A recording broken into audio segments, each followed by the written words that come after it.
Einstein ప్రపంచంలోనే అత్యంత తెలివైన శాస్త్రవేత్తల్లో ఈయన కూడా ఒకరు. ఒకరోజు ఆయన్ని ఇలా అడిగారు, "ఫ్యూచర్ ఎలా ఉంటుందని చెప్పేసి మీరు ఎక్స్‌పెక్ట్ చేస్తున్నారని." అయితే ఆయన ఒకే మాట అన్నాడు, "నాలో భయం కలిగించే రోజు అదే. టెక్నాలజీ మానవత్వాన్ని మించిపోయే రోజు."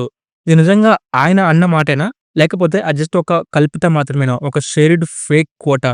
అని దాంతో పాటు టెక్నాలజీ గురించి ఆ రోజుల్లో ఐన్‌స్టీన్ గారు ఏమన్నారో కూడా ఈ వీడియోలో డిస్కస్ చేస్తాను. ఇంకెందుకు లెట్స్ స్టార్ట్ అవర్ వీడియో. 1916లో ఆల్బర్ట్ ఐన్‌స్టీన్ ఒక అద్భుతమైన ప్రిడిక్ట్ అయితే చేశారు. తన జనరల్ రిలేటివిటీ సిద్ధాంతంలో ఆయన ఒక మాట చెప్పారు.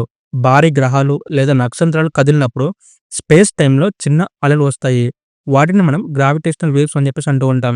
అయితే ఎవరు వాటిని రియల్‌గా చూడలేదు. ఎవరు వాటిని డిటెక్ట్ కూడా చేయలేకపోయారు. కేవలం ఒక థియరీగానే మిగిలిపోయింది ఆ టైంలో. కానీ కట్ చేస్తే 100 ఏళ్ల తర్వాత 2015లో లిగో అనే ఒక సైంటిఫిక్ ఎక్స్‌పెరిమెంట్ ఈ గ్రావిటేషనల్ వేవ్స్‌ని మొదటిసారిగా ప్రిడిక్ట్ చేసింది. ఆ ఒక్క క్షణంలో ఐన్‌స్టీన్ చెప్పిన విషయం నిజమైంది. విజ్ఞాన శాస్త్రంలో ఇది ఒక చరిత్రాత్మక ఘట్టం. చాలా మందికి ఈ కోట్ తెలుసు. I fear the day that technology will surpass our human interaction. The world will have a generation of idiots. ఇది చాలా వైరల్ అయింది. కానీ నిజం ఏంటంటే ఇది ఐన్‌స్టీన్ ఎక్కడ చెప్పలేదు. ఇది ఒక ఫేక్ కోట్. ఐన్‌స్టీన్ ఎప్పుడు ఏఐ అనే పదం వాడలేదు. దాని గురించి స్పష్టంగా కూడా మాట్లాడలేదు. ఎందుకంటే ఏఐ అనే కాన్సెప్ట్ ఆయన చనిపోయిన తర్వాత వచ్చింది. ఏఐ అన్న పదాన్ని మొదటగా 1956లో వాడారు. ఐన్‌స్టీన్ మాత్రం 1955లోనే చనిపోయారు. అంటే ఆయన చనిపోయిన సంవత్సరం తర్వాత వచ్చిన టెక్నాలజీయే ఈ ఏఐ. ఆయన పేరు చెప్పుకొని కొన్ని కోట్స్ అయితే అవుతున్నాయి. బట్ ఇంతకీ టెక్నాలజీ గురించి ఐన్‌స్టీన్ గారు ఏం చెప్పారో ఇప్పుడు ఒకసారి చూద్దాము. ఆయన అన్న మాట ఒకటే, the human spirit must prevail over the technology. అంటే మానవ విలువలు, మన స్పృహ టెక్నాలజీ కంటే ముందుండాలి అని ఆయన గట్టిగా నమ్మేవారు. ఇంకొక కోట్ కూడా ఉంది. Imagination is more important than the knowledge. అంటే మన క్రియేటివిటీ థింకింగ్, మన ఊహాశక్తి కేవలం సమాచారం కంటే గొప్పది.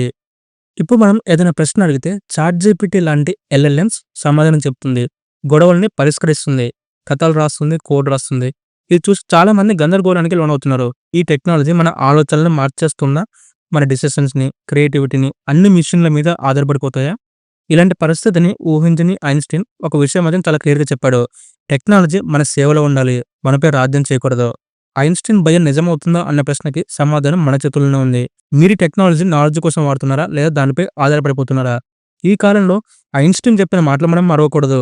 మనసు ఉండాలి, మెషిన్ కాదు. సో, ఇది ఇవాళ మన వీడియో. ఈ వీడియో మీకు నచ్చిందని ఎక్స్‌పెక్ట్ చేస్తున్నాను. మీకు ఈ వీడియో నచ్చితే లైక్ చేయండి. అండ్ దాంతో పాటు ఇలాంటి మరెన్నో వీడియోస్ కోసం మన ఛానెల్‌ని సబ్స్క్రైబ్ చేసుకోండి.